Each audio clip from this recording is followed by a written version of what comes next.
I don't know if I want to. Okay, so we're live, everybody.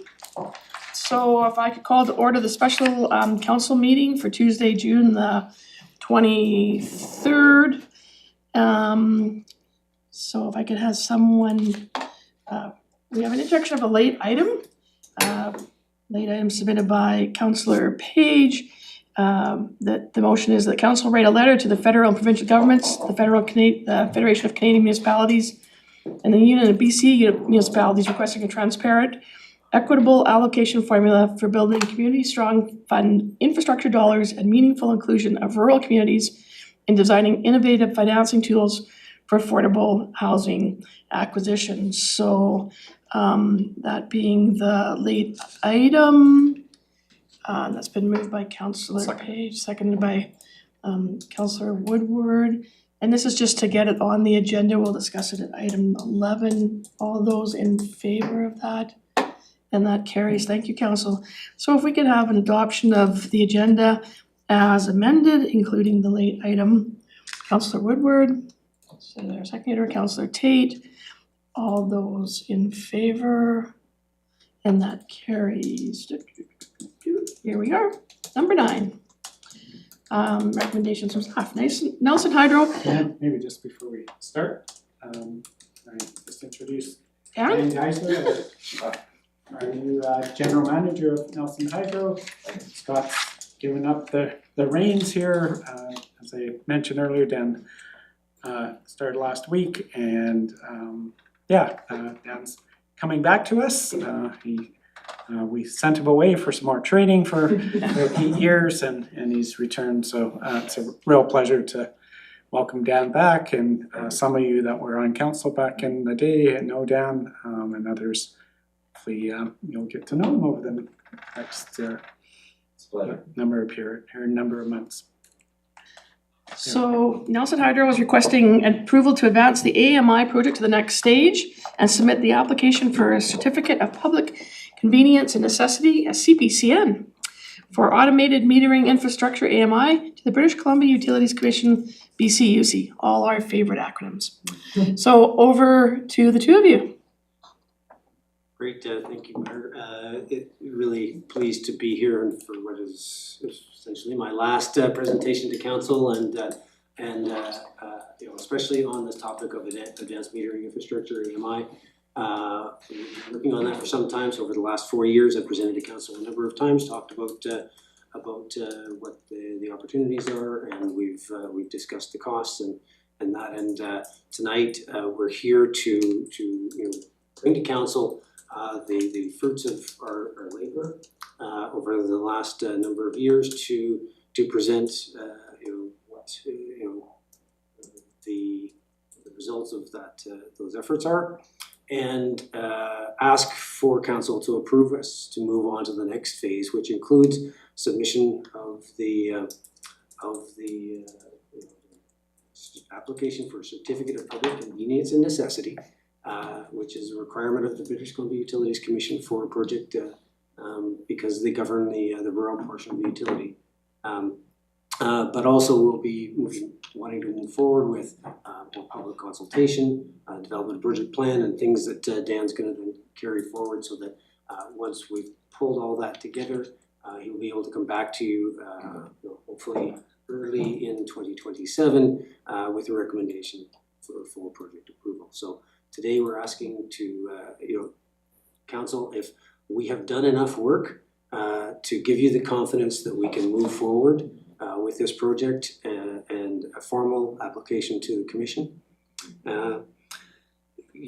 Some of the background. I've talked about. Scott, just before you carry on, I just want to be, we do not want to take this through the utility commission process if council's not. If we get through all that process, then we want to be assured that council's willing to go ahead with this project. So yes, it's framed as moving to the next step, but we're not, we would hate for you to approve to go to that next step, and then we go through all that process and you say, well, now we're not interested in it. So this really is, you believe this is the right path forward, and obviously we need the BCUC to approve the rural side of it, cause it doesn't, you know, it would be a totally different, I don't know what we'd do if we, you know, council wanted to go ahead on the urban side and we couldn't get approval on the rural side, so anyway,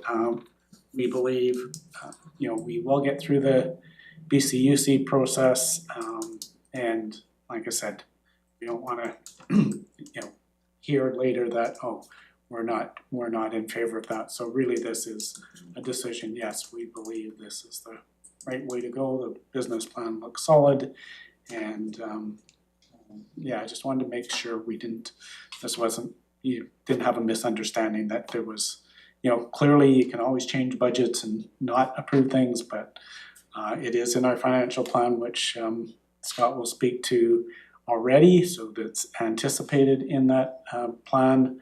And here's the details of what Scott had presented earlier in the budget process for AMI. Councillor Payne? So I just wanna be clear, because if you're talking about something coming back in 2027, so we're giving the go-ahead for this stuff, but then you're gonna need the next council. Well, it's in your financial plan, a next council would have to reverse what you're approving. Right. So let's just, which Okay. could be anything. I just, I just wanna be clear on that. Yeah. That this group can be unanimously supportive. Yeah. Okay, Yeah, anything in our financial plan, a new council could come in and say, let's stop plowing streets or whatever, right? But, I think that's one of our obligations under Yeah. well, no, you don't have to No, plow it streets isn't, if you okay, don't want well, to. Anyway, obviously councils have a choice to change their minds, but okay, you're making a choice to move to forward. move forward as the city of Nelson. Okay. Yeah. Thank you, Kevin, for clarification, because it is important, you know, this is a, you know, significant project for the city. I wanted to start by apologizing again, for the 180 pages of reading that I've included as part of the R&D. But it is important that you have the full picture. We've included the entire CPCN application for the Utilities Commission because it does outline the business case you know, quite in detail, and then we provided a supplementary financial summary for the utility as a whole to give you the big picture. But I will take a few minutes and just paraphrase the 180 pages if I can to highlight some of the key issues that we're trying to resolve with this project and what we hope to be able to achieve through the project. Don't forget the video, Scott. And I did provide the video, so hopefully some of you had a chance to watch that. I felt it had a pretty good basis of where we are at with the industry. It was something that was presented only a few weeks ago. So it's as, you know, state of the art in terms of where other small utilities are at in terms of their AMI journey and why they're doing it and what some of the risks are as they move forward, because those are the sort of things that we need to make sure that our project plan covers as well. So to start off with, just to sort of make it 100% clear for everyone, is our meters are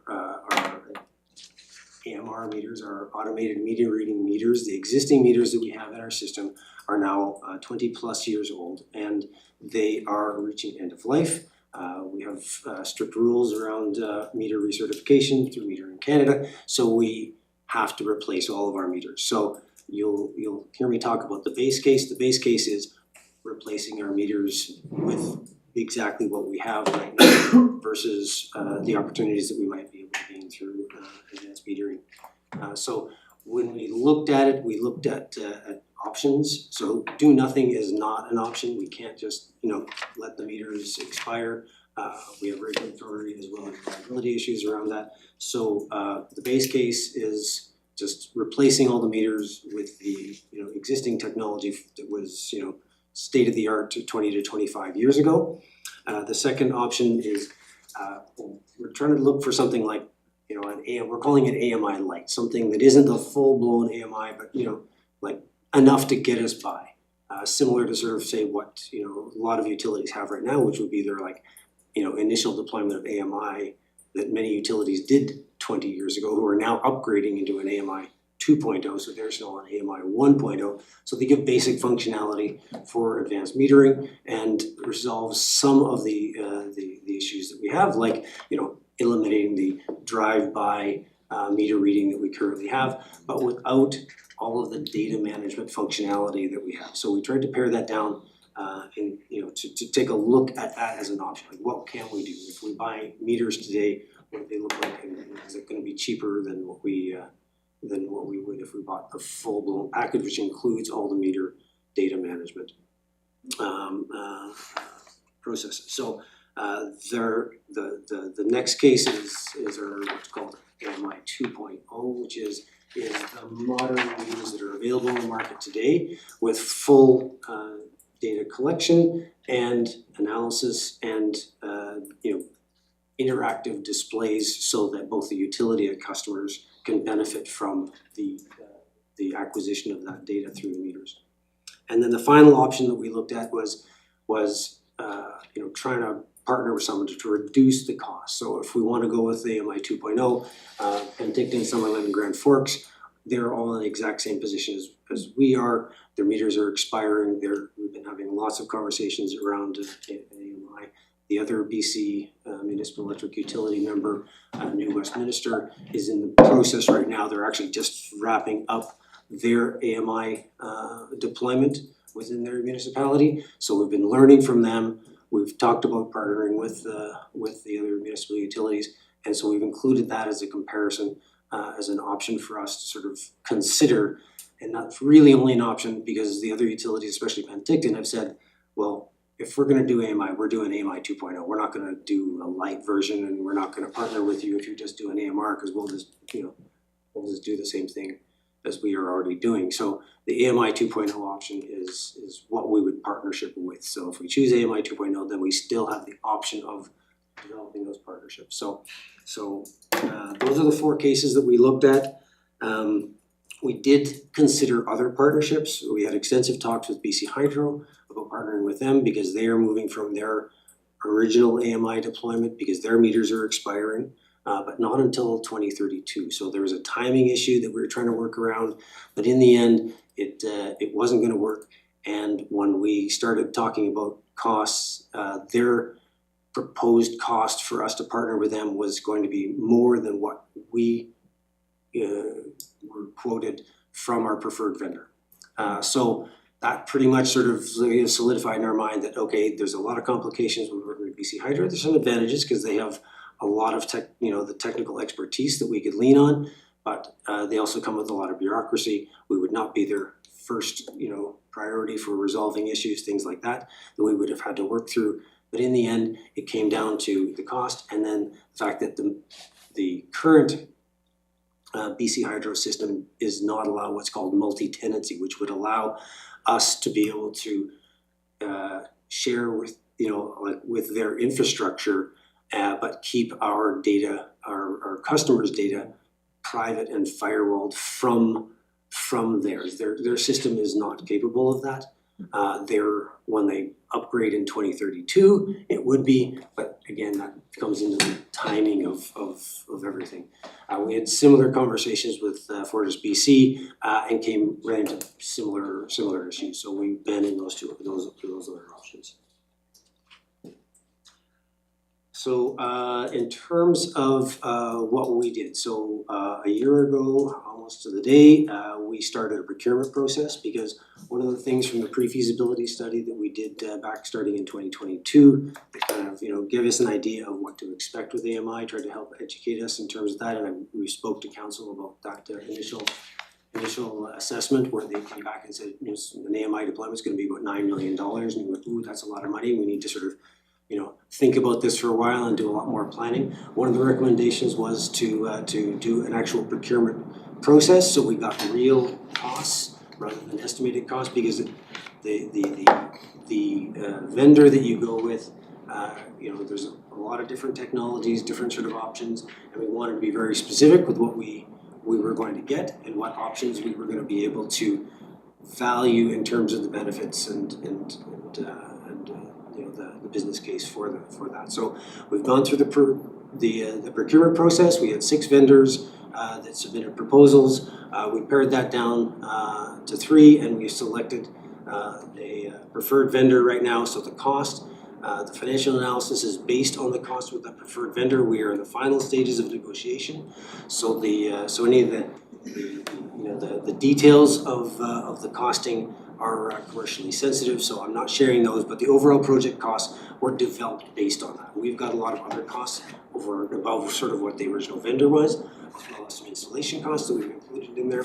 But that financial analysis, the basis that we have put together for both analyzing the options as well as the final recommended solution are based on real costs that are solid plus or minus a contingency, which we've included in the financial analysis for the risks that we believe we face as we move this project forward.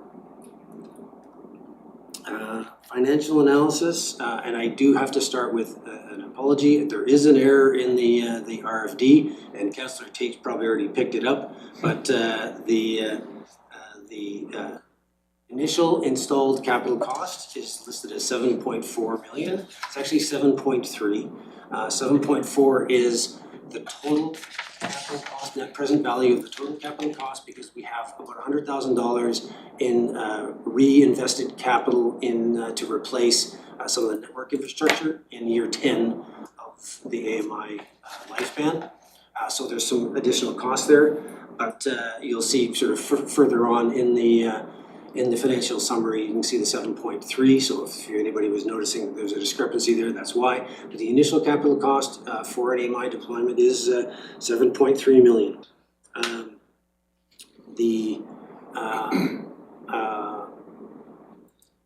When you look at the different alternatives, again, we're comparing to the base case. When we're looking at that, we talked about the AMI light version. The capital cost is marginally less than an AMI 2.0, but for substantially less benefits and value. We just don't have the data. We can't start to sort of benefit from that. And in my opinion, within a couple of years, if I was proposing an AMI light version, Dan is going to be coming to you saying, we need the data management, we need an extra $120,000 to bring it into the system. So you're going to end up with AMI 2.0 in the final analysis. So the base case is... Scott, maybe just, so everybody has the numbers in front of them, I think it's page 7 package. 7 in the PDF. Yeah, RFD PDF. Which is,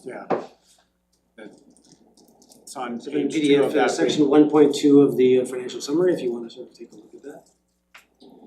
Is there 7 of the PDFs if you put the 7 in the top, or on the report it's in the first report? Because the page numbering starts again after something, so it's page 2 of the first report. Yeah.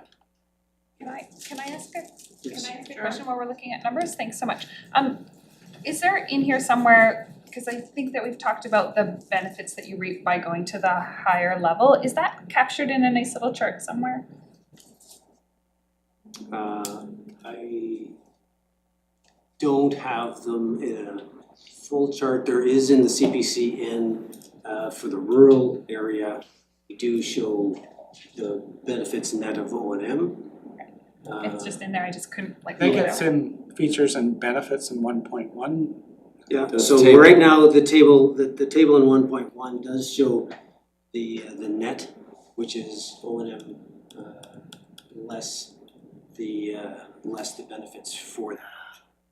There's no numbers in table 1.1, am I Are looking you at the wrong looking for table? the savings of? Yeah. Sorry, Oh, 1.2, sorry, 1.2. Yeah, I think Sorry, yeah, I think the it's conclusion okay. was really there's not, the savings that we make from not driving around, we're gonna spend on elsewhere, right? Is the gist of it. That's not true. We have accounted for savings of Yep. reduced travel time, Okay, but we're not saving a person because the person who's currently driving around is going to be managing the network and the new AMI system. So we've not included any staff reduction savings. Yeah. But we have included some savings for fuel costs, truck maintenance, things like that as part of the savings for each of the options. Thank you. And is that savings included in the 20 years GHG reduction of 180 Yes. tons? Yeah. So that includes the driving, or that is just the That driving? is the driving, yeah. That is the driving. That is the driving, as well as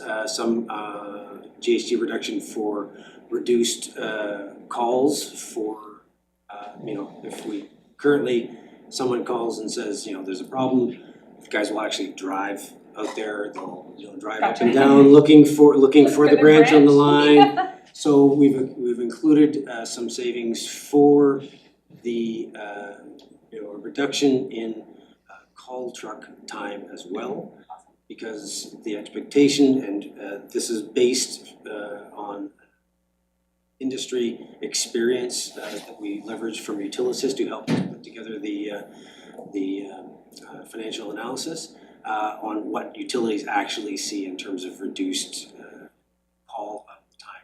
Because now they can see exactly where the issue is, they can drive straight there, or maybe they don't even have to drive there, maybe they can just make a change or make a call. Tell the customer that there is no issue, we've resolved it. So even though we have spoken at this table about the other benefits, like peak power is one of the ones, or moderating the peak power because you have the ability to program and move things around and those sorts of, that's not captured here. Those are like secondary benefits that we don't have numbers for Those are yet. secondary benefits. We quantified those that we could, actually sort of, put real numbers to and real assumptions on. Yeah. And it's the secondary benefits, as you call them, like consumers reducing their consumption or changing, shifting their behavior because they can now understand their peak, or say future sort of opportunities of implementing programs like time of day. Those are not included in here. Those would be part of a future proposal from the utility to say, okay, we've now got AMI, now we can start to leverage some of these things. We can start to offer programs that then would have a benefit to both consumers as well as the utility as a whole. Okay, great, that's good to, because that clarifies a lot of these numbers. It makes it a lot simpler to understand. Thank you. Appreciate it.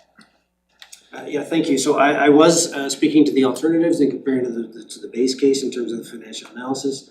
So the BCMEU option for we're calling it 3A. We've kept the capital cost the same, even though we believe that there's going to be some reduction in shared resources. We also recognize that there's going to be additional complexities with making sure that we have that data segregation and coordination within the other utilities. So we've kept the main capital costs the same, but the benefits in the operating costs and reduced and basically sharing of licensing fees and hosting fees for the data and the management of the system itself, we can share those with the other utilities. So there is a significant benefit for partnering with the other municipal utilities. That, of course, is subject to their council's approval and partnership with them. And because this data has been sensitive, I haven't shared that with them. We have a meeting actually on Thursday that will be going through some of this for the first time. So they have not had an opportunity to really see everything, but we've had high-level conversations and they're very interested in the partnership. Scott, if on table 1.2, is it fair to say if we're able to achieve that, 94,000, that's a 94,000 annual, which is be basically a 10-year payback on the capital premium to go to 2.0. Correct. With a partnership, but Yeah. you need the partnership, Yeah. which we don't have the guarantee on. No, Okay, that's with the you. possibility. And so the proposal put forward right now is for Nelson Hydro to go alone with AMI 2.0 with the option that we would be able to partner with the other municipalities should they elect to do that. with AMI 2.0. Now, just as a comparison, so the capital cost over the base case is just under $1 million, incremental capital cost for AMI, and with that come the benefits of having the AMI. So things like no driving around to read the meters. We'd be able to do remote disconnects and reconnects, including move in, move outs. So we can read. We can schedule a read for the time of day when the person says that they're going to be moving out, as opposed to trying to get the read the closest working day when we have the meter technician available to drive out to that house and read the meter. We get automatic alerts from the AMI, and often that would even be before there may be an issue that's apparent to the customers. Currently, we rely, if power goes out, customers call us and say, hey, my power's out.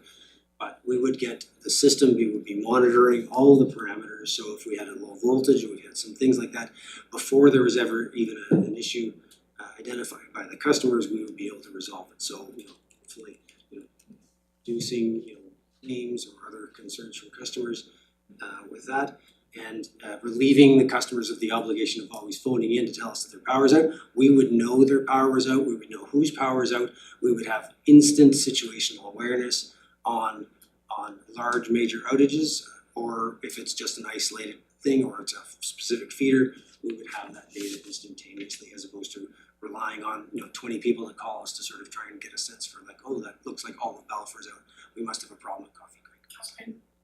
I think one of the things I didn't realize before that's on this list is tamper and theft detection. Yep. But I think for people who go away for long periods, maybe over the winter time or something, I don't know how often that happens, but how else would you ever know? Yeah, and that's one of the issues that we found, was that I wanted to be able to quantify that, but we don't know No. how much power is being stolen from us, because unless we happen to sort of come across it during a meter re-verification or some reason to sort of takes us to that customer's backyard, we don't know that. So it's a benefit that is listed by other utilities as significant.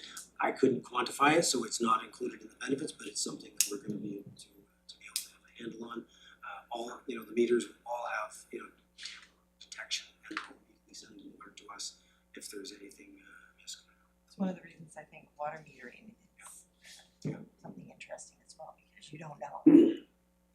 So other things for the utility, improved data quality, the outage notifications, and from a utility perspective, the asset management, being able to sort of monitor the health of the system, and to be able to do long-term planning. If we can see if we're starting to overload a certain transformer, we can now start to make decisions around that.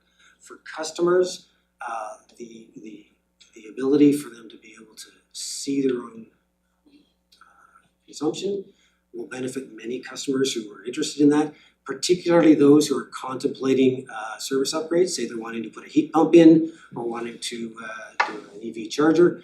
Currently, the electrical code says you got to calculate these things, and it almost always means that you have to upgrade your service. But we could potentially save, save thousands of dollars for customers, because they're going to be able to look at their data, and they're going to be able to use that data, be able to prove that a service upgrade is not required, and that's covered by the code. But without the data, they're not able to do that. Other things. Sorry, Councillor Payne. There's one thing listed here, I just wanna make sure it's the right thing, but it says time of day / dynamic rates. Is that the same thing? Is time of day and dynamic rates the same thing? They're different programs, so Okay. it depends on what the utility would like to do, but there's different ways that you can go about rate setting. BC Hydro went with an optional time of date. Other utilities have what's called dynamic rates, where depending on the load, the rate can change sort of time. It's a lot more complicated. Yeah. Probably not something that we're going to pursue initially, but we would have the option in the future. So one of the things that by going with an AMI 2.0, making that investment now, is that we can adapt with technology. Maybe there's going to be an app or something, or something that's going to make that really easy for a small utility like us to be able to charge. And there's probably demand side programs that we haven't even thought of yet that are gonna come down the road in 10 years that we're gonna be in a position to be able to take advantage of should utility choose. And, feedback from customers says, hey, this is what we want. So it's all gonna be very, we're setting ourselves up for the future. We have opportunities to do things like time of use. We're not applying for time of use now. There's nothing in here about time of use. But once we have AMI in there, it's an option for the utility to start to provide that should the customers feel it's justified and council and the Utilities Commission feel that they can support that. So programs like that. I know there was some conversations about the utility sort of doing more active interaction with customers in terms of trying to manage the peak by reducing load on non-essential things like EV charging or hot water heating during peak hours. Those are potential options for us in the future as opt-in for customers. It's not like we're gonna just start doing that. It's something that the customers would have to actively choose. We'd have to get your approval and council, the BCUC's approval to set those rates and those programs in place. Once we have the AMI system, those things, now we can start to have conversations. Right now it's a non-starter. We just can't entertain those kinds of things, or storage management or anything like that are really neat ideas, but we can't entertain them without the speaker. And as a customer, I would have more control over that as well. Mm-hmm. Yeah, and many utilities across North America and the world, are offering really interesting programs, very targeted programs, depending on, the customer area, the customer sort of, dynamics. Like, certain areas will have, like pool heating sort of rates and things like that, so that they can, turn your pool heater off during the peak, and you'll get some sort of an incentive for that. So there's lots of different things that could be possible that this sets us up for to consider in the future. And then I'm gonna just wrap up with just okay, well, what does this mean for rates conversation? And we have to sort of remember that when you have to replace the meters. So in our 5-year plan that the council approved last fall, we do have funds to replace our meters. So we've allowed for that. The Utilities Commission wants to look at it sort of from a holistic perspective. So you'll see in the CPCN document that we're projecting that the capital cost of the total project is going to be about a 2.2% rate impact over the 3 years of implementation. So we would likely sort of add those to rate base as the meters are added. So over the 3 years, it would be about a 0.7% rate increase for rural customers over the 3 years of implementation. And then once fully implemented, there's a 0.1% increase in operational costs, to the operational costs that would be carry the operational costs for the rest of the life of the assets. So the total rural rate impact would be about 2.3%. Incremental to the meters that we have to replace anyway. So if we were going to do the AMR meters, that's a 1.9% capital increase to pay for that capital. So the incremental difference between what we have to do and what we could do with AMI is 0.4% for the rural ratepayers. Now that's on the capital side. Now for the urban ratepayers, it's a different structure, so a little bit trickier to sort of calculate precisely down to a decimal of a percentage point for the city ratepayers, because we have the capital reserve and we're managing that capital reserve within that band of between 4 million and 9 million total capital reserve. We have already forecasted out replacement of the meters, so the difference between what we expect AMI will impact and what we're currently forecasting is going to be a small increase or a small decrease, but potentially within the margin of error of our ability to forecast our current capital and our current O&M out. We have 2.5% rate increase in our current current forecast for urban rates for the next 3 years. But that we tweak that every year, we bring that to council and we talk about that. So right now, it's hard to say if there's gonna be any impact or measurable impact to urban ratepayers, and for rural ratepayers, we're talking about an incremental 0.4% rate increase. For those customers. And that's kind of the main point of the entire CPCN application. It goes into a lot of detail. The commission has specific things that they want us to address. I felt that the majority of the text was applicable to the utility as a whole. So really, it's only just the financials for the utility that are different on this summary page versus the CPCN. And again, a lot of the details of all the calculations that we just have to sort of be careful about disclosing in the financial details because we're not finalized in the contract negotiations with the specific vendor for the installation. But everything else we've tried to, at least on a high level, provide to council with a review of what we believe is fairly accurate cost estimates and financial analysis for this project. So that's all I have to present. Councillor Tate, followed by Councillor Lockenberg. Thanks so much. This is a nerdy question that I don't totally understand because there's a bunch of pieces in here with bullet points around privacy and the secure servers and that sort of thing, but then the HES and the MDM are owned, installed, operated, and maintained by a third-party vendor. Help me understand that. Yeah, so there's different ways that you can go about automated meter reading deployment in terms of the data storage and management. So BC Hydro, big organization, they've got an IT department of 40 plus people. They have servers in some room somewhere in their facility in Edmonds or someplace that they manage and maintain. They maintain the security, they maintain both physical security and the cyber security. They update the software, they're managing any sort of upgrades or bugs or patches or things like that over time themselves. As a small utility, we felt we were not in a position to be able to do that. So very common for small utilities within who are implementing advanced metering is for that to be a software as a service.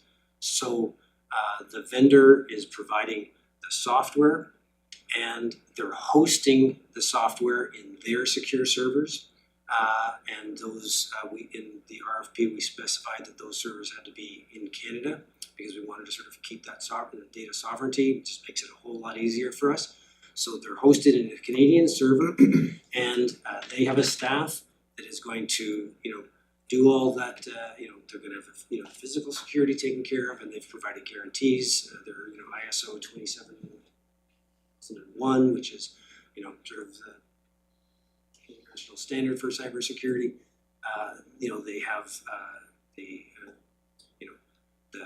processes and the systems to make sure that software is going to run seamlessly from our perspective for the next 20 years. So they're hosting all that. So when we talk about the HES, the head-end system, which is just the raw data storage, and the meter data management system, the MDMS, that is, it's taking all the data and then manipulating it, and then it presents to us in a way that allows the utility to be able to look at it and digest that and say, oh, look, we've got a map that we can see exactly where that outage is, as opposed to just sort of like, a GPS coordinate in a data system. And so will that software as a service be a 20-year contract, be a life cycle It contract? is, yeah. So you're not worried that like in 6 years they say, oh, we've just tripled our price on you, but you're gonna need it. Yeah, so part of the contract negotiations are to deal with the issues like that. Okay. What they have said and written in the contract so far, and again, not fully agreed to, is there is a inflation increment for their software as a service over those 20 years that we're agreeing to. So we know what those costs are, and they're built into the financial model that created our net present value for the total overhead costs. Thank you. Rottenberg, then Page. I was just gonna move the recommendation. Okay, Second. that's what you were gonna do? Yeah, I was gonna do it. You did it. Second. Okay. There we And I have a go. question. Okay, so the recommendation has been moved and seconded. You wanna just read the recommendation, Councilor Hockenberg, please? Yeah, the council approved the request to advance the AMI project to the next stage by directing staff to submit the application for a certificate of public convenience and necessity for the AMI project to the British Columbia Utilities Commission. Okay, and so we have, speaking to the recommendation, we have Councillor Page with a question followed by Councillor Payne. Yeah, I appreciate the work that we're going through the 2.0. We've talked about these contract negotiations. Are we including the right to repatriate that data, to have access to it into the future, that we won't be cut off from a technological standpoint as opposed to just Yeah, those are the type of details that are, just, the lawyers are haggling over sort of, exact wording, but those are included in the terms and conditions right now for the software that, if we were to terminate for cause or for convenience, the contractor would be able to get that data, that they would be required to support us in the transition, both before, from the time we give notice until the time the data is transferred, and then 60 days after that. So these are the sort of things that are part of the terms and conditions that allow us to sort of have some confidence and reduce the risk that if something changed, we believe that the vendors are fully capable of serving us for the next 20 years, but there's language in the contract that allows us to, if something changes in the world or in our perspectives, then we have the opportunity to be able to make those changes and preserve that data. supplemental? Sure. So I was going through some of the feedback that came in through the Let's Talk, and there was a conversation or concern that had been raised about the necessity to upgrade points of service or wherever the meter is going in. Is there a requirement that we have to start with 200 amp or 100 amp, or how do we support people who are using our existing technology, our existing meter, it's working perfectly fine, something about the vintage of their installation will not allow them to go to the next one without incurring costs? Yeah, that's a great question, because it is something that we're going to face, and it's going to be a big discussion point as part of the customer and public engagement around this. Other utilities have, of course, faced this because, if we're changing a meter out and it's a 1920s vintage house and the meter hasn't been upgraded in half a century, there's a good chance that there may be either, a repair needed or perhaps an entire new service upgrade required. Right now, the project plan allows, and this is something that, Dan will be working out with the customers in the community and in the details of the plat, but the financial analysis allows for the utility to upgrade customers' services at the utilities costs and no cost to the customer to enable this this transition to take place. So if they have an older service, we would have an electrician contractor available that would, as soon as that was flagged that there was an issue, a safety issue, and that's the key thing, it's gotta be a safety issue. If there was a safety issue involved with the existing facility, then we would address that so that we could safely install the new meters into that There are some old meter bases in Nelson, so that are not compatible with the new format, and that's a scenario where we would be addressing it. So if there's an old meter on someone's home, and all of a sudden that person's on some type of low income potentially, and they can't afford a $2,000, I'm not sure what the number would be for the service connection, but that's where the project, from what Scott's explained to me from talking to other utilities, that was an issue with rollout. And so to address that concern and make the project schedule stay on track, they allowed for a budgetary item, which we have done as well, to address such things as the meters, a meter base that is not compatible with the new meters because they're the old circle type meter base. Okay. Addressing that for the customer. And we're not upgrading meters to sort of, like something more than what's there. If they want something better, if they, that's a whole different thing. But we will replace in kind with the latest technology to be able to do that. That's recommendation from other utilities who've gone through this. Said it just isn't worth the hassle to try and sort of, negotiate with customers to get them to pay partial or all of their service upgrade, because it just becomes a challenge for the project plan. And in the grand scheme of things on a $7 million project. And the end result is it's better for the utility, it's better for the customer, it's better for everybody that we have, safe, reliable meter services in all of our customers. And just to clarify, is that people that aren't currently AMR, or could you be AMR and still need an upgrade? There's gonna be some that are AMR and still need an upgrade. Yeah, my question was just about Let's Talk. So it's been open for more than a year now, and there's 126 responses? Is that right? What I'm looking at? I mean, this is what I'm looking at. Think we went to sleep, yeah. Yeah, oh, you're looking at the thing, yeah.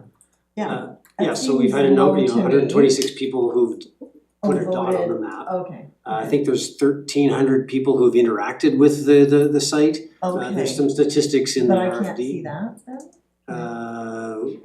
Probably not. Shut up. Yeah, Okay. so we can pull it from the back end of the, so if you're interested in more details, but I was in we did another put in the meeting. RFD sort of like how many interactions there have been. Okay, oh, I And didn't, it's also in I the didn't see that. CPCN, deep down in the, yeah. I think it's section 6 is on stakeholder engagement. I was looking at that and that's what led me back to this, but I didn't Yeah. go deep enough. I was in another community when AMI 1 came out and there were a lot more. Yeah. So Yeah, it's and- interesting, but I'll take a look further at that information then, cause And it's a great point, because feedback from other lessons learned, other utilities have rolled it out, is the public engagement is very important. So as part of the CPCN, you'll see that one of the attachments is a stakeholder engagement plan for this next phase of the project, where we need to fully engage the public. Dan's committed Dan to holding an open house in the fall and a whole bunch of things. We have an updated version of the Let's Talk AMI okay. that will be That will posted continue that tomorrow. feasibility. If council chooses to allow us to advance the project, we will post a new version of that provides the next layer of what the next steps are in the process, and how we're going to make sure that people's concerns are heard and considered as part of the project. Great, looks good. I voted. Any further questions from councillors? More of like a thing, and there's probably some questions in there somewhere, but. Give us your thing. Okay. Now's the chance. Yeah, so I just, maybe I'm less enamored with technology than most people here, I suppose, but to me, the basic function of a meter is to tell you how much electricity you're using, and AMR does that. Yeah, like we're getting those numbers at the moment, and some of the advantages that have been written down here, I have a hard time getting that excited about them, to be honest. Like peak usage, does that change? Like peak usage is peak usage. Can't we just tell people when peak usage is and advise them to use it at other times? Like why do they need to watch their usage like a video game? Like I don't see why that's worth millions of dollars. We can just tell them now. We already know when it is, and we don't, if I'm not wrong about that, peak usage is peak usage, I think. Would you like me to answer, to respond to that? Is or- that if I'm mistaken, please, yeah. So you're correct. It's unlikely that we're going to change the peak. The peak is likely going to stay at the times of day that we currently have, just because of society, unless there's some big shift in society. What AMI allows us to do is to provide some incentives for people to change their behavior that might allow us to smooth out that peak, to reduce the consumption at those peak hours. And that's what other utilities are finding. We have been relying so far on just public awareness and saying, hey, this is our peak, please reduce that. But we have not been able to measure a difference in, that behavior change. Whereas utilities that are providing incentives like a time of day rate that charges higher for during peak hours and real deep discounts say past midnight, people are actually shifting when they're charging their EVs or doing their laundry and things like that. So it makes a difference, and it does have a noticeable impact on the overall cost to the utility in terms of the demand charges that we're peaking. And then from a grid perspective, it just means that by reducing the peak hours, by getting people incented to move it, so there's value to us to provide those incentives because it saves the investment in new generation in the grid overall, which eventually we pay for in rates through Fortis or others. Yeah, I guess I just feel like that peak, if, like you said, exactly, usage is based on life, and unless life changes drastically and I no longer get home at 7 o'clock at night, and that will always be the same. So when what you're doing, providing that information to people and being like, this is peak, please use, when you can, use some other, do it at another time for those things that are negotiable.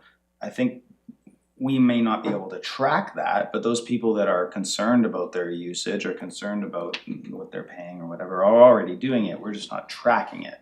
So watching it happen, I don't know how that changes anything really, knowing it's happening or not. The people that are still going to do it are doing it anyway because they have that information, because everybody has that information.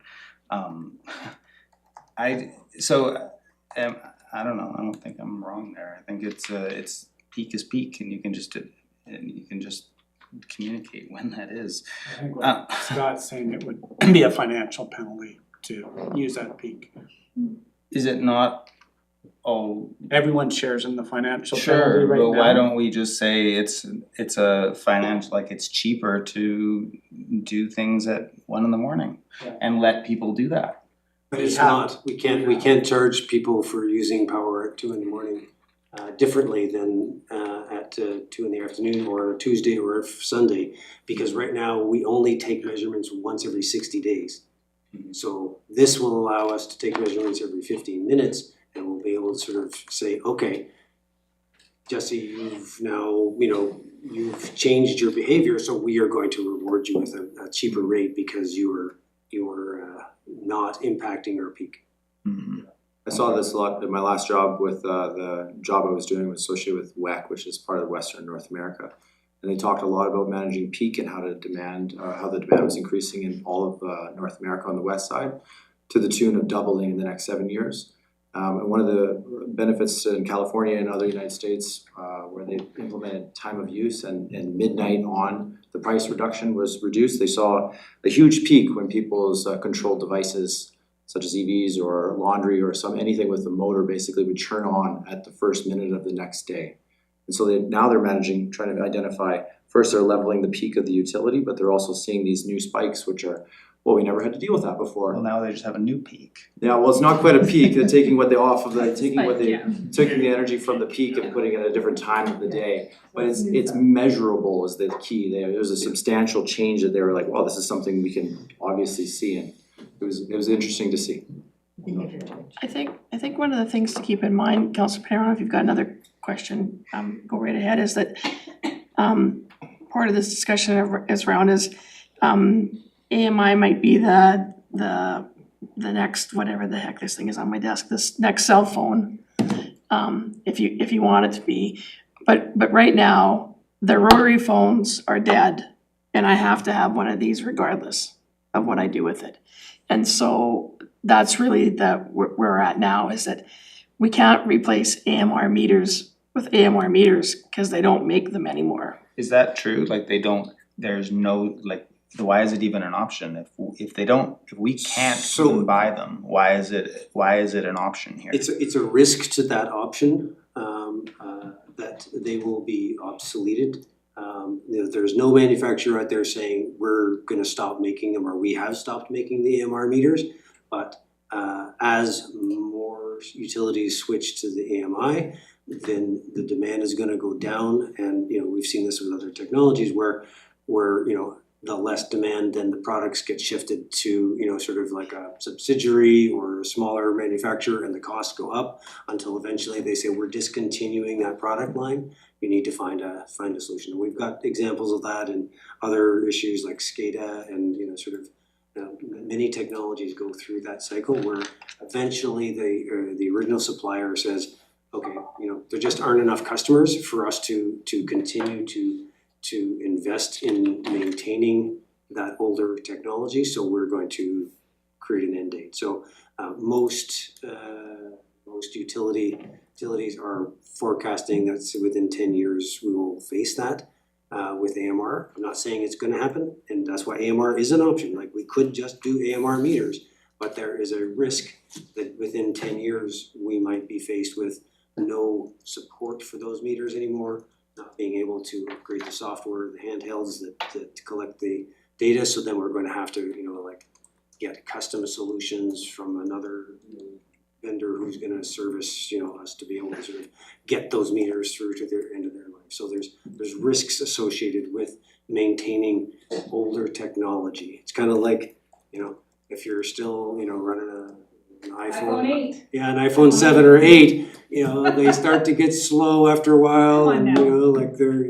they're not upgrading it anymore, and Yeah. the apps don't work as well, and You don't support your apps anymore. I had to get my phone. But that's true also for AMI, because you said yourself, the first generation of AMI meters are coming to the end of their lifespan as well and are being replaced by new technology. Yeah. So we can we can get ahead of that and lap up every new technology that comes along, or we can use the one that works just fine. And when we replace those, maybe there'll be something different or another option. I'm not completely, it's not the outsourced data security thing kind of is a little, I know that will bother a lot of people. That we're outsourcing their data and their private information to a third party, and I know that there's obviously safeguards and everything incorporated in that. I think that will be a big source of contention, and I kind of understand it. And I also understand that doing it ourselves, like you said, is super cost prohibitive. And to me, the solution is that we collect that data. I think that solves the problem. And yeah, I find again, I understand everybody's point of view and it's obviously you guys did a lot of work on this, and I do appreciate and understand that. I guess I'm just the benefits don't jump up and grab me. I mean, if you have a power outage and somewhere, it takes 2 phone calls and then you figure out where it is, and it's not like you can automate taking a tree off the line. You have to go take the tree off the line. That doesn't happen online. It happens by a person who goes and does it. You can automate how things are lit back up, right? Like, you can automate that you detected a fault, and then you can automate because the meters are communicating, cutting areas off, and then you can automate when things are restored, turning them back on. Like the other thing you mentioned around the peak shaving, specifically those coldest nights, those really bad winters where it's actually like the coldest, and you have that peak usage, and then you have a power outage because the system got overwhelmed. It's like, what my understanding is part of the benefits of having a system that communicates in somewhat real time is that you can phase things to turn themselves back on, so you're not creating that big rush as you try and light up the grid again. Like there are what I see within the whole project are multiple ways that service is improved from an operational perspective and from a customer perspective, and there are these newfangled technical pieces that also get enabled within that once the meter knows that you're in a time of day where there's dynamic usage that's tapping out the grid, you know, the next generation of those bigger appliances and industrial uses can be aware of what the meter knows about and react in an appropriate way, like laundry gets delayed, your EV doesn't start charging until later, because it knows that the meter's in a current state that says, hey, we're under load and we need to reduce usage. And that's like air conditioning in the middle. That actually, how many of our power outages last winter maybe were caused by an overload of the grid as opposed to just something falling on the line? Yeah, thank you for asking that question, because the answer is 0. Just to be clear, we have capacity in our grid, so we're not receiving power just because of overload.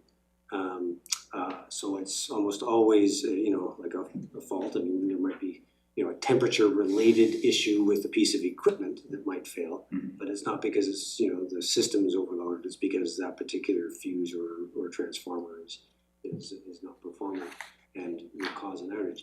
But what AMI allows us to do is the power line technicians can now know exactly where that issue is, instead of having to drive around for often an hour or more trying to find the stick on the line or the fuse that blew, because they're looking as they're driving along, they're looking to see if the fuse has dropped out of its holder, and checking every one as they go along until, oh look, there it is, they're finally tracked it down. So now we'll know exactly where they'll be able to go straight to that fuse and resolve the issue more quickly and more efficiently.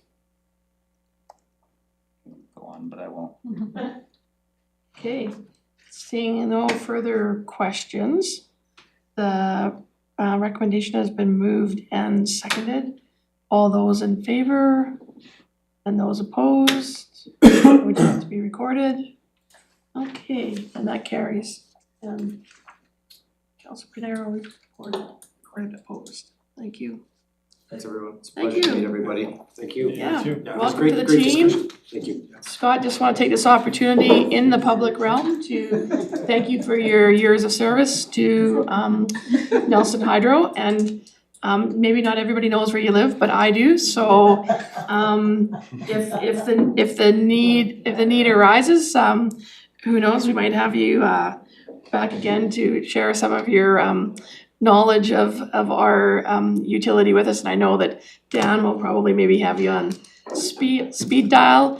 And also I'd like to come to the bonfire when you burn every BCUC document that you've got.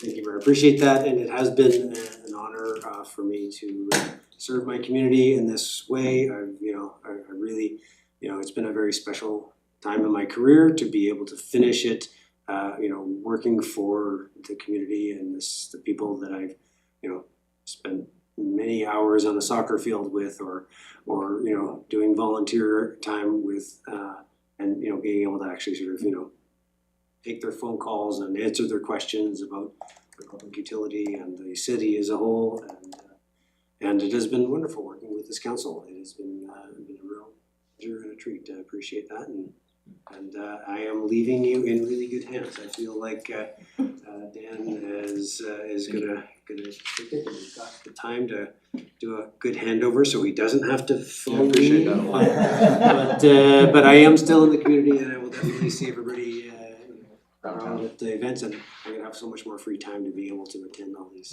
daytime activities that I never. And you're always welcome to council chambers if you're having like a sleepless night. I'll keep that in mind, thank you. It's on YouTube, you can get a roll. Thank you again. Thank you. So moving on, we're at 9B, the annual report. I think it's pretty straightforward, and you were all supplied with a copy of this year's annual report. It's in your mailbox. If you haven't seen it, it's on. It's also on the city webpage. Councillor Woodward. Moving it to Okay, so moved. Is there a seconder? Second. Seconded by Tate. Any discussion? Councillor Payne, So with the annual report, if we do have questions or changes, should I have emailed those into you or suggestions or things like that, or no, it's just we read it and go, okay, it's good, I think if there was something in error, then not error per se, just a couple Yeah, if you wanna suggestions, but give I can some- make them for next year or whatever. yeah, if you wanna give, any of you wanna give some feedback, and we want this to be a meaningful document to community, that's who it's directed to, so if there's meaningful feedback you wanna provide our staff, then we can look at Yeah, I just looked at a incorporating it in couple future. from other communities that I saw had some interesting things in them, so I thought Yeah, I'd share sure, that, but yeah, I can send you an email if you want. yeah, feel free to share, yeah. One of the things I always like to see in every organization is the mission statement and the vision clearly articulated, as frequently as that? possible. Well, maybe I missed it then, if you think it's in there. From the strategic plan or from the OCP? no, at Just our, the city. we have a It's city, been in past Yeah. ones, maybe we missed it this year. maybe I missed it. I thought I went through it Well- pretty thoroughly. I mean, there is this whole section here on strategic. Yeah, that's No, different there, than we our have a vision mission, and our she's mission. asking about the Mission mission and vision, But it's been at the that's- beginning of. I mean, that's the one that I'm thinking of. So nothing was critically important, it looks beautiful as usual. Most of the document is the financial report, well, not most of it, but a good portion of it is financial report. And I do like the way that we have the infographics there. I had a couple of graphic suggestions on that one too, but I can send them to you separately, just to make it clear for people. Thanks. Yeah, no, for sure.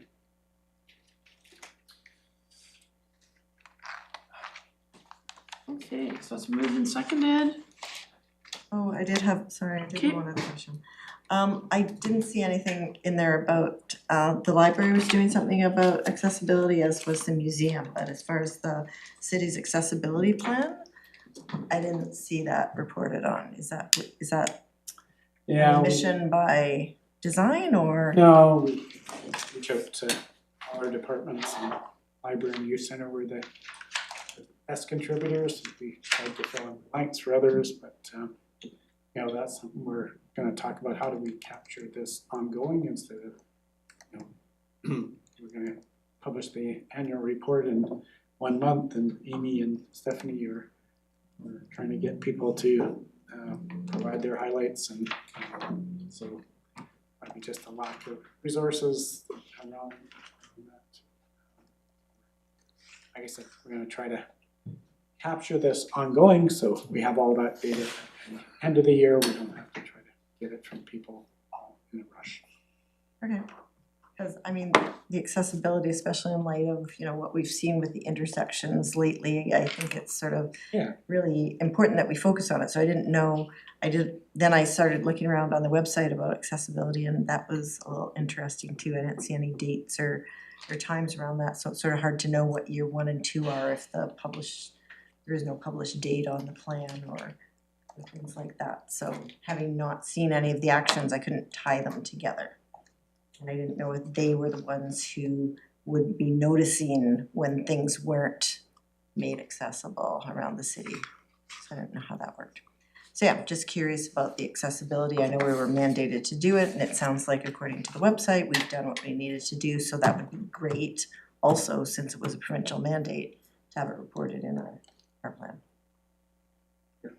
There's probably a lot of things that we could have got in here that we didn't quite, Okay, but well, thanks. we're always trying to figure out a way, how do we capture these ongoing. Okay, I think vision starts on page 18. Yeah, the Strategic vision plan. is in there. It's just- Okay, But there's Yeah, no there's- mission, Yeah, Sorry? this is just not the mission. page 18 for strategic planning. Yeah. Okay, thank you. so it's been moved and seconded, council, any other comments? And if you do have some future comments so that the 2026 edition can be Okay, yeah. shinier, please make sure that you're sending them in, In a timely manner. Hmm? In a timely manner. Okay. well, in a timely manner, and like, Yeah. well, you know what, you're gonna look at this and then, like, I don't know whether in 4 months you're gonna remember on page 48, or I didn't like the graphics, or, I mean, yes, in a sort of timely That's fashion, why I'm that good. if, once you go through it again, that please, you know, because it's it's our document, that's the historic record. We do wanna keep these things as perfect as we can. I mean, I tell people that are considering running for council that they should read 3 or 4 past annual reports if they wanna see what the city does, because I think many people come to the table unaware of it, what we actually do. And the fact that we forget 1 or 2 items is an example of the fact that we do a lot. Indeed. So, okay, the motion's been made, all those in favor? And opposed? And seeing nobody opposed, that carries. And the next item is the SOFI. So annually, all local governments must prepare a statement of financial information in accordance with the Financial Information Act legislation. The SOFI report is to be presented to council for acceptance and approval before the report is submitted to the Ministry of Municipal Affairs and Housing. You all should have gotten your love letter from Amy to confirm your expenditures of the year. If you don't mind if I say a few tidbits. Sure. Only because it's the first time the public is also seeing the financial statements. I know we've gone over them kind of several times since the year end. So included in the annual report and the SOFI, because we put so much work into it, we like to put it everywhere we can. So the SOFI report needs to include the prior year's audited financial statements for the public's interest. Just a few things I wanted to touch base on. On the balance sheet, we know our investments just shy of 49 million, which supports our reserves that keep our community healthy going forward. Accounts receivable of 11 million, which mainly consists of grant revenue that we're waiting to income, hydro and property taxes. Noting our debt levels of 4 million being repaid as planned. A reminder that 10 years ago in 2015, the city had $18 million in debt, so we are, doing pretty good. Schedule A, providing a breakdown of all of our tangible capital assets. In 2025, we had additions of 16 million, which consisted of major projects such as the civic roof, general street paving, vehicle replacements, hydro poles, transmissions, work on our generating station and substations. On the income statement or statement of operations, our investment income ended the year higher than budgeted, with the majority of that going into our reserves, because that's where it sits. In expenses, we see some general government, which includes council, admin, finance, HR, IT, planning, our climate team, home save, just to name a few. Those came in actuals less than budgeted due to major one-time projects that have been carried forward to 2026. Transportation services consist of public works, snow clearing, lighting, storm sewers, facilities, airport, some parkade expenses that came in actuals less than budgeted, primarily due to our mild winter in the early 2025 and into 2025, as well as folks shifting over to parks earlier last year. Water and sewer utilities, we were over budget slightly due to emergency water main breaks early in 2025 and minor repairs in our wastewater treatment plant. Transit operations consists of both Nelson in town as well as Kootenay Lake West that we operate outside of the city of Nelson, both just under budget, as the actual maintenance required was less than budgeted throughout the year. But again, we only receive revenue on the actual maintenance on there, so that net out to the same. A friendly reminder that our annual surplus on the statement of operations of 8 million is before any capital purchases, so that's not $8 million in surplus. That goes into our reserves, we then reinvest that into the capital. Also in the SOFI report, you've got the schedule of employee remuneration, so anybody earning over 75,000, as well as all council in there. Fun fact, we had 128 employees in 2025 make the SOFI report, up from 112 last year. So I think the intent of the SOFI report is slowly going away from what it was originally intended for, but there's We have thresholds that we have petitions. no control over right now. Yeah, we have petitioned the government that the SOFI report at $75,000, that hasn't changed in as long as I can remember, probably 30 years. I think it was 75,000 when I was on council in 1999. Wow. That is a ridiculous figure to have there, given the escalation in costs and the greatness of wage improvements over time, that 100,000 would be a much more reasonable number, because for some reason I do know that the public looks at that, and I don't think the public ever comes and sort of questions us as councillors in that report, but they do. I do know they like to take the odd stab at our city employees, and the fact that we have this SOFI reporting and the private sector doesn't have this, it's a bit unfair, I think. So, we have lobbied in the past. It's not on our agenda this year when we're going to UBCM, but it's always there as something to lobby for on a go-forward basis in any discussions with the appropriate ministry. Yeah, and just a reminder that, that's reporting all income earned by that employee, So so, including overtime. yeah, so our hydro employees, that includes all their overtime, et cetera. There's the employees that are working overtime, that's not their base salary, that's includes those, in particular overtime costs. Fire is another good example where and police are quite a bit, all police doesn't Police show is up excluded, yeah. on this, but yeah, fire, there's a fair amount of overtime hours on their salaries as well.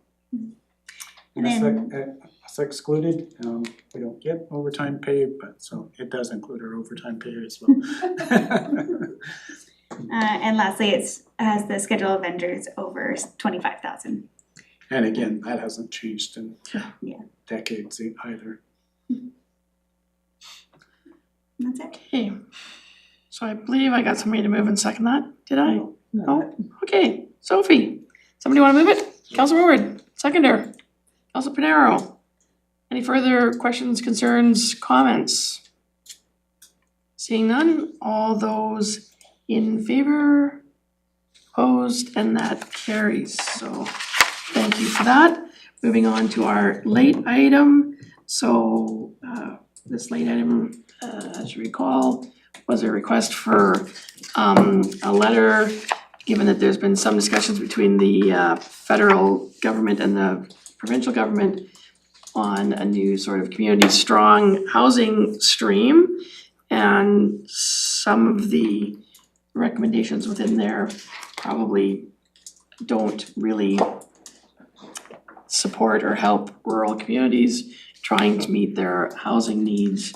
So we're looking at a letter to be sent to the appropriate government levels and organizations to make sure that rural communities are being supported. Moved. So moved by Councillor Page, seconded by Councillor Woodward. Is there any need for any further discussion? I think we understand the intent of the letter that we're looking to come from. Everybody's good? Okay. So all those in favor? Opposed, and that carries. So that's the late item. Thank you for bringing that forward, Councillors Page and Lockenberg. Resolution closing the meeting to the public. That is the opinion of the council that the public interest requires that persons other than members of council and staff and any approved audiences be excluded from this meeting, and that the special closed meeting of council continue under section 92B2 and 2B3 of the community charter to deal with matters related to the consideration of information received and held in confidence related to negotiations. 2 being the municipality and other local governments, or between a local government and a third party. Or 3, between a municipality and a First Nations or a prescribed Indigenous entity, or between a First Nations or a prescribed Indigenous entity and third party. Is there a mover? Move. Councilor Woodward, seconded by Councilor Page. All those in favor of resolution to close meeting, and that carries. Okay, moving on to